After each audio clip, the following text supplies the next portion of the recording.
X3, X3, Sentinel X3. Now the most refreshing drink in the world, Orange Crush, presents the Green Hornet. ORANGECRUSH. Ice cold Orange Crush.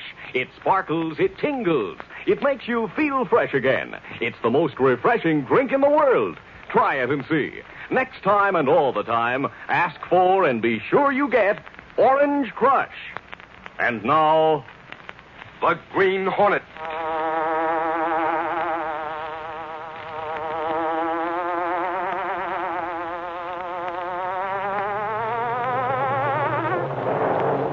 He hunts the biggest of all game, public enemies who try to destroy our America.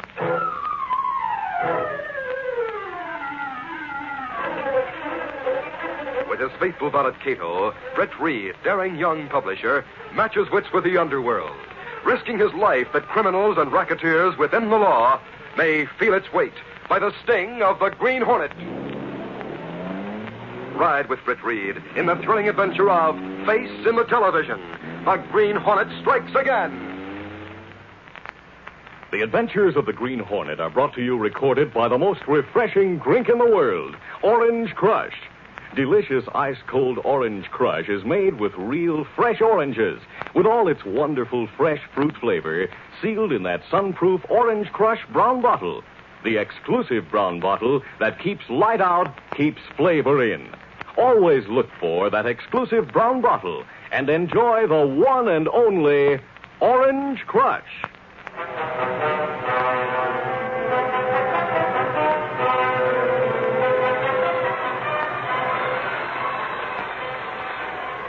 The seedy-looking man whose armband bore the word usher could hear the fight crowd cheering inside the arena.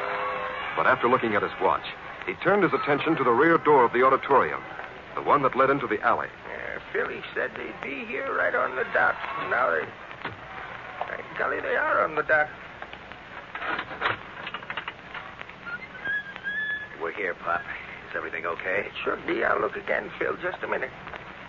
Yeah, it's okay. There's nobody around. Good. All right, boys. Come right in. All right. The man called Phil stepped inside, followed by three figures, well-dressed, yet furtive in their movement. The collars of their expensive overcoats were turned up, half covering their faces, and their hats were pulled down over their eyes. You're sure everything's set, Pop? As far as I know, all the dicks are in the front of the house. Nobody's around the entrance to your box. Which entrance do we use? Go right past the dressing room there. The next one marked N section 43. You can relax, boys. Everything's okay. Here you are, Pop. Now, let's go, Pop. Good. 50 bucks, golly. Thanks, Phil. You better wait for the next round to start before you go in.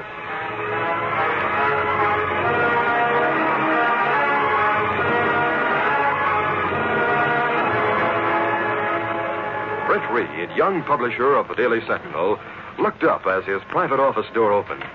His secretary, Lenore Case, entered. Mr. Reed, there's a woman outside with Axford who says she's the wife of Mickey Madigan. You know, the old rum runner and racketeer?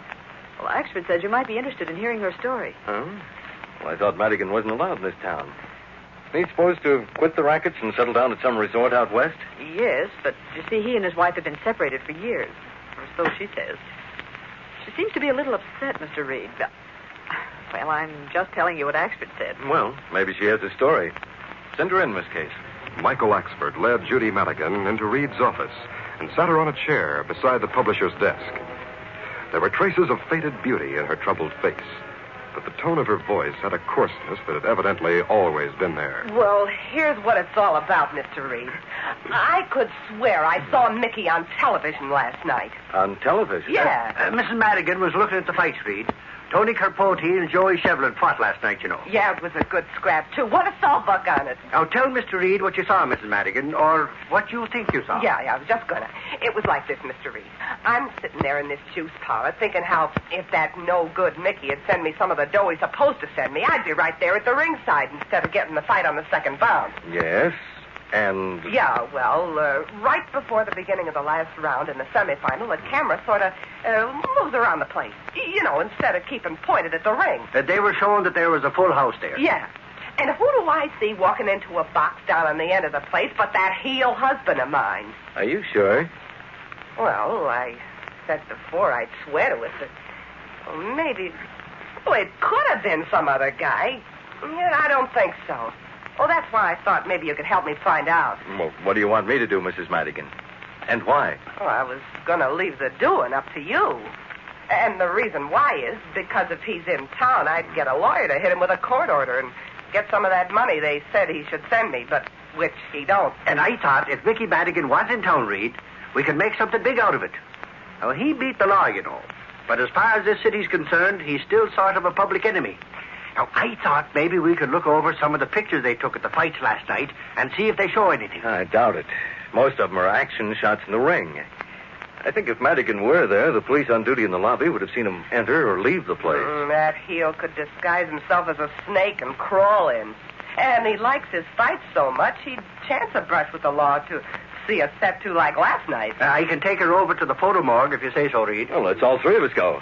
Maybe we can find something.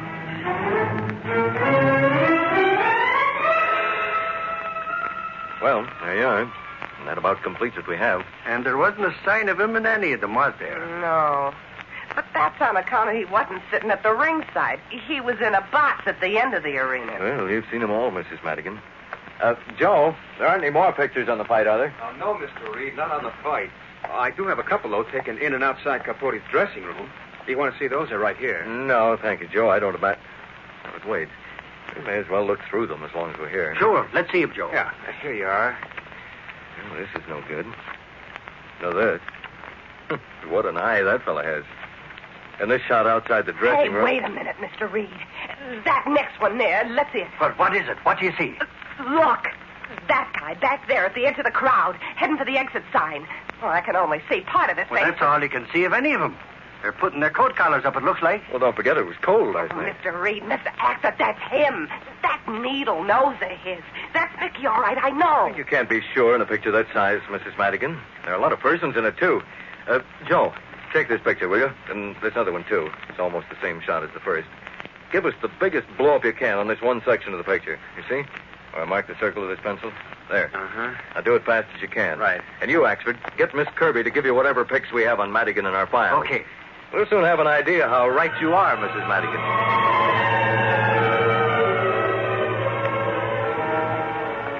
Well, there you are, Mr. Reed. They come out very clear. Well, let's see then. Well, there you are, Mrs. Madigan. Yeah, that's him. That's him, all right. See, in this other picture, right by the door. That's him, all right, believe me. Hey, you know, she's right, Reed. Look at this one old shot here in profile. He's a little fatter now. Mr. Reed. That guy right behind him. Believe me, that guy is Yaya Lazuli. Did you say Yaya Lazuli? Glory be, let me get a look. Oh, but he was deported. He's somewhere over on the Riviera. I know these lugs better than you, Mr. Reed. I was married to one of them. That's Yaya, for sure. A short time later, Britt, Reed, and Axford, bearing the blown-up pictures, were at police headquarters in Commissioner Higgins' office. What's the answer, Commissioner?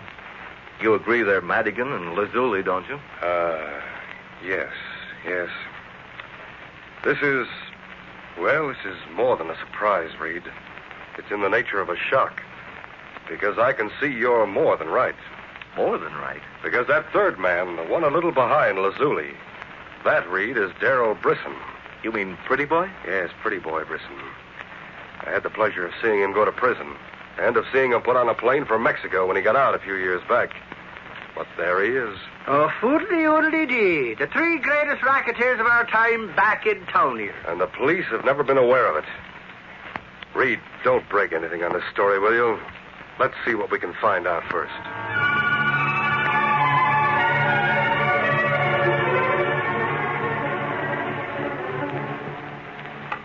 Well, Reed, thanks to the telephone and the speed in which it connects you with Europe these days, we know this much. That none of those three crooks are where they're supposed to be. I think there's no doubt about it now. They're here in this town. Maybe that accounts for those recent killings.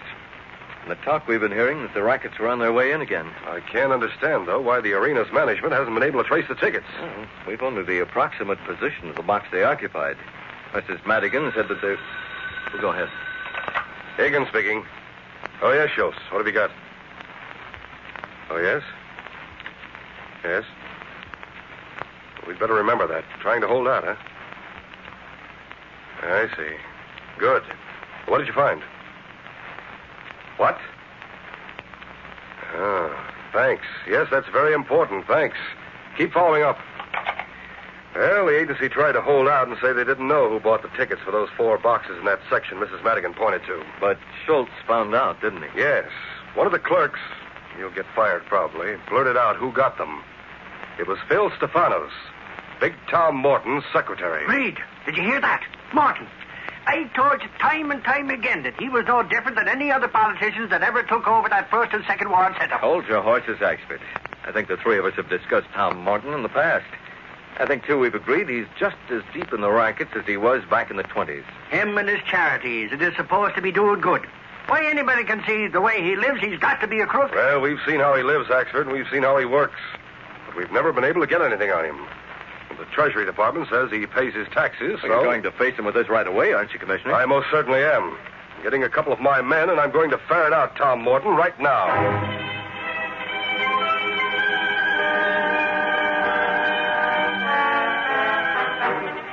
The police interrogation of Tom Morton was handled by the big political boss with an air of outraged dignity. I told you about them.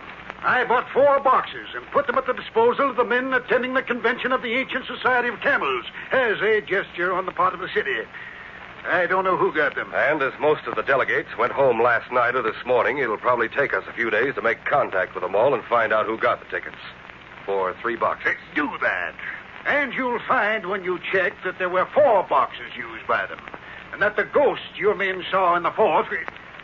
Oh, you're going? Why don't you... So they were seen, huh? That stupid Madigan and his prize fights. I should have known it. Hello, Phil. Now, listen hard. You filed things up last night. You did. Now, shut up. Tell the boys to stay where they are, and I'll join them tonight. We'll get the syndicate set up in a hurry. Get them out of town till things quiet down. Yeah. But, we've got a character we'll have to bump. Pup Gandy, that usher who let them in and out of the arena.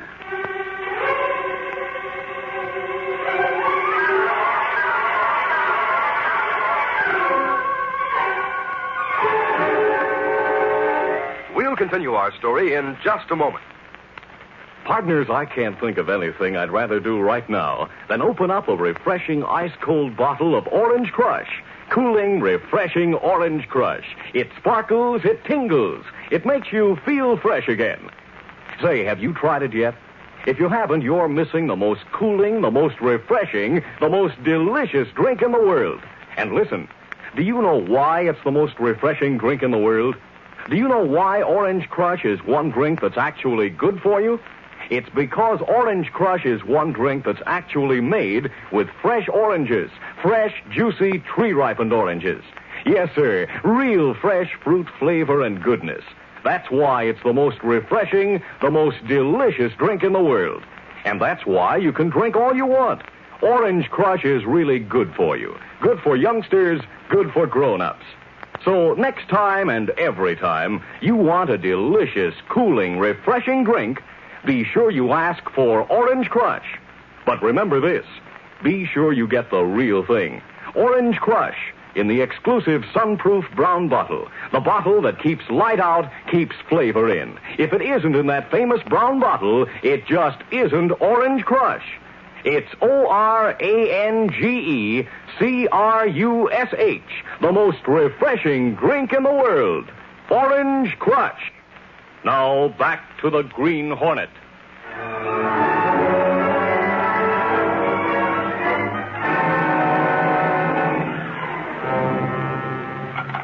Brett Reed turned to his secretary, Lenore Case. That was Commissioner Higgins. Judging by your end of the conversation, he didn't do so well. No, Morton won't admit to anything, not even distribution of the tickets. There's some story about sending them to the Camel Convention for distribution to delegates on the last day. And no other information about those 3 gangsters? Not a thing. They questioned all the attendants at the arena, too. Nobody admits even the trio come in or go out. The usher in charge of the section said they weren't in the box when the semifinals started. That he got so interested in that and the big fight that he never did look to see if the box was filled later. I think I'll call Higgins again and find out who that usher was. Just in case we want to follow up later. At home that evening, Britt Reed was walking into his room, followed by Cato, his faithful valet. These men didn't come to this city just to see that fight last night. There's the odor of brackets in the air of late, Cato. And it comes to you by way of your newspapers if you read what's been happening lately. And you think these men are behind what goes on? If they're not, they're the kind who'd take over from any newcomers. I don't know what the answers are at all. But the Green Hornet's going to try and find one or two. Oh, we do nipping in pudding. Is that it? Something like that. So first, the Green Hornet will go and visit that fellow who ushered in the section where that box of Madigan's is located. Well, what his name? Where he live? His name's George Docherty, and he lives in a flat at 991 East Jackson. That very run-down neighborhood. Which is good. People won't notice us so readily in places like that. And another thing, the doors in those flats open easier than others. If you've got everything, Cato, let's get going.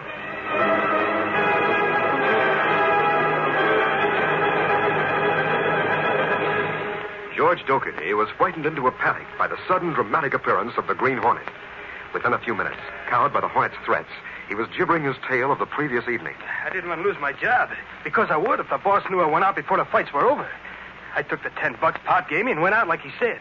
He come down from the gallery where he works and he covered for me. I told the cops what I did because both me and Pop would have been canned if the boss knew. So this fellow Pop gave you $10 to leave your post. Why? Why'd he do it? I tell you, I don't know.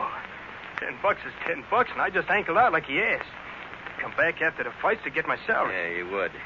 Now come clean. Where does this Pop live? Don't touch me. I'll tell you.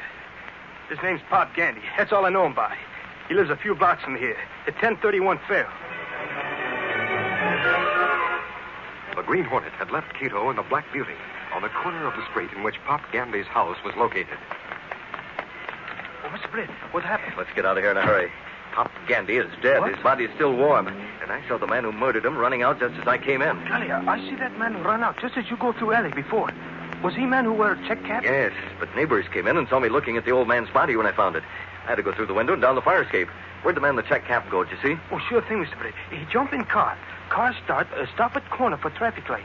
Then turn right under viaduct.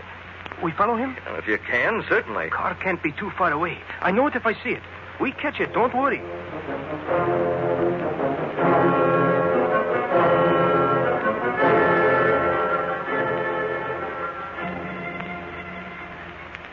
We're going out in the country now, Cato. Evidently, they don't suspect we're behind them. Oh, no, sir. The way they slow down prove that. Maybe we call police now and tell them? Not till we know where they're leading us, Cato. If Pop Gandy was killed because he might say he saw Madigan in his crowd last night... That's why he's killed, I think. So do I. If that's the case, the killer may be leading us to them. And if they ordered his death, we can't take the time to stop and call Higgins now, Cato. Not till we're sure of what's taking place and where they're going. Oh, yes, I know that. Besides, people see Green Hornet run away from place where Pop is killed. Maybe Hornet get blamed. That's the other and selfish reason for my not wanting to lose him, Cato. We'll have to clear the Green Hornet in case he is blamed. And he will be. They pick up speed again. We must too, Mr. Brett. Wherever it is they lead us, I'll handle the situation at that point. While I do, you call the police, direct them to the place, and then come back for me.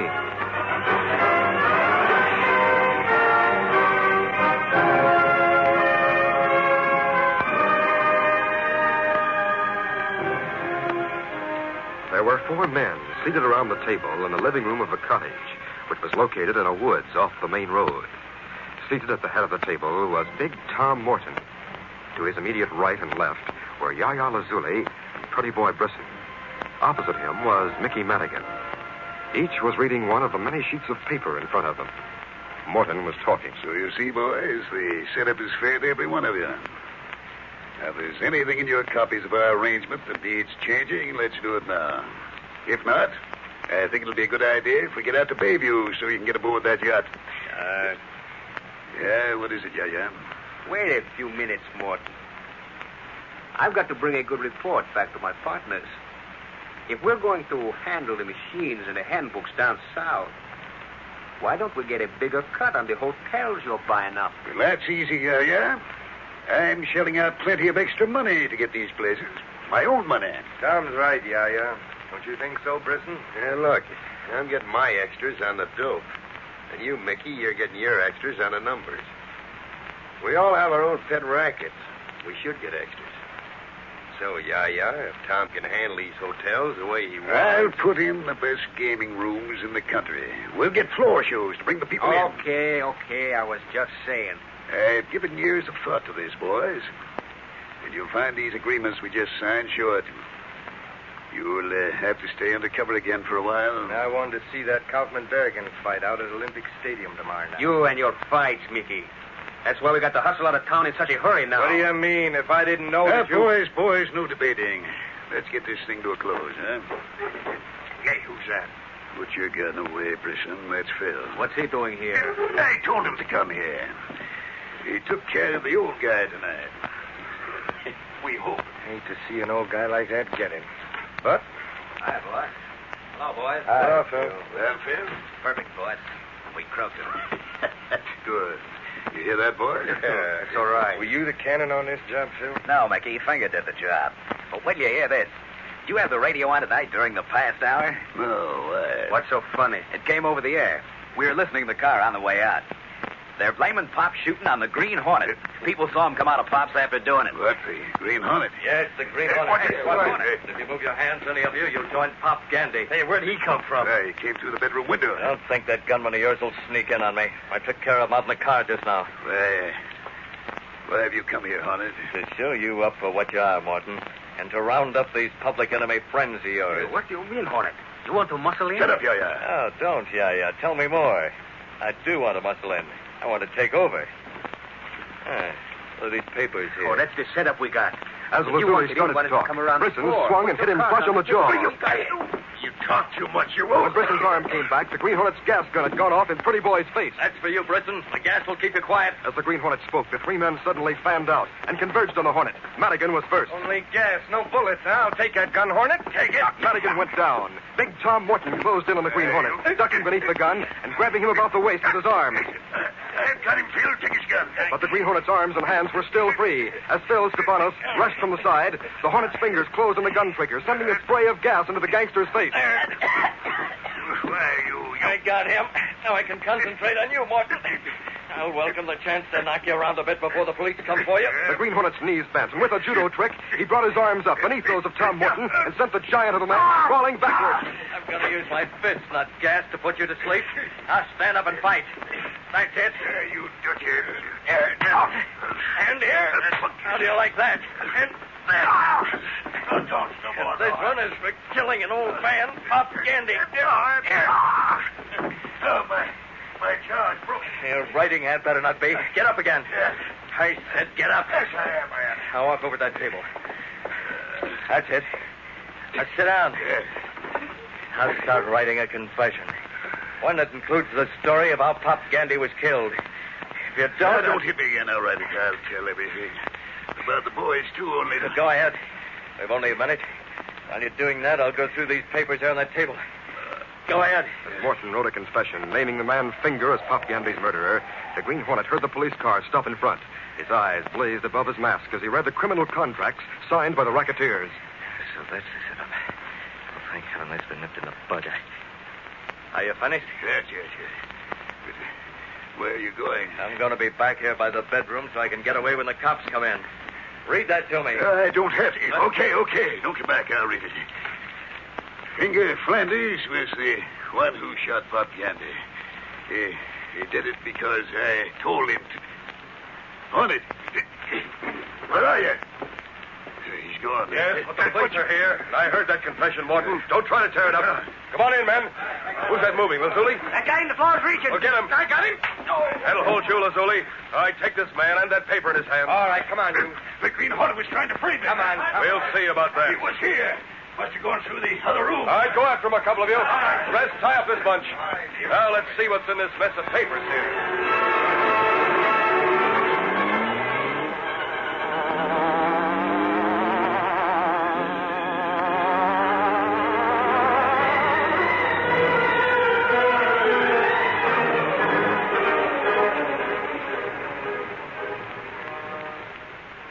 Judy Madigan was in Britt Reed's office shortly after the Sentinel Extra hit the street next morning. You see, I was right.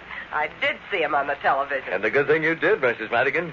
You got the police started on something that prevented this country from being taken over by the biggest crime syndicate ever assembled. Those contracts they signed have never been equaled for criminal audacity. Yeah, maybe so, but I don't care about that. What I want to know is how do I get some dough from that heel husband of mine now that he's in the clink? I think you'll wait a long time, my dear woman. Well, Mr. Reed, Yes, Miss Case. Commissioner Higgins just called. There's no doubt now about Finger Flanders shooting Pop Gandy. When he was shown Morton's confession, he thought they were trying to railroad him. So he told the truth. And with the hope of leniency, he told of a lot of other killings that have taken place lately. It was all Big Tom Morton's doing. So he could take over the small gangs and have them ready for the syndicate. Well, that should send Martin to a warmer place than the cell he's in now. And it clears the Green Hornet, too, doesn't it? Of Pop Gandy's death, I mean. Oh, yes. He must have gotten there right after Pop was killed. He must he? I have me grave doubts about that. I'll bet he was the one that thought of getting those racketeers back into this country and into the driver's seat again. He was too smart to put his name on paper, that's all. He don't sign anything. Which reminds me, Reed, will you sign this expense voucher for me? It's for taxi fare out to the country looking for the Green Hornet.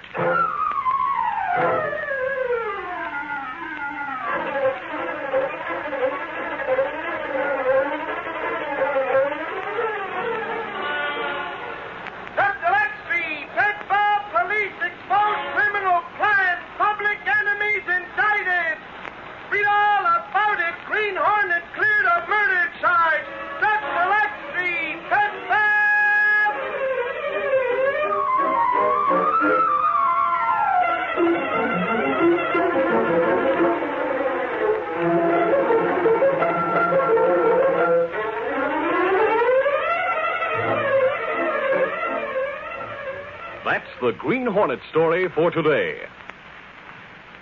Another exciting story brought to you by the most refreshing drink in the world, ice-cold Orange Crush. It sparkles, it tingles, it makes you feel fresh again. Now, a special announcement. Please listen carefully. Beginning next Sunday, June 29th, the Green Hornet will come to you on a new day and a new time. The new day will be Sunday. So remember, beginning next Sunday, June 29th, tune in the exciting adventures of the Green Hornet each Sunday afternoon. For the time when it will be heard in your locality, consult the radio columns of your local newspaper. This program is a recorded feature of the Green Hornet Incorporated, created by George W. Trendle, produced by Trendle Campbell Muir Incorporated. This copyrighted feature originated in Detroit, and all characters and incidents used are fictitious. The Green Hornet is brought to you by the most refreshing drink in the world, ice-cold Orange Crush. Remember, listen for the Green Hornet again next Sunday afternoon, when you will hear the story of danger entitled Diamonds and Murder. And now, till next Sunday afternoon, so long from Orange Crush.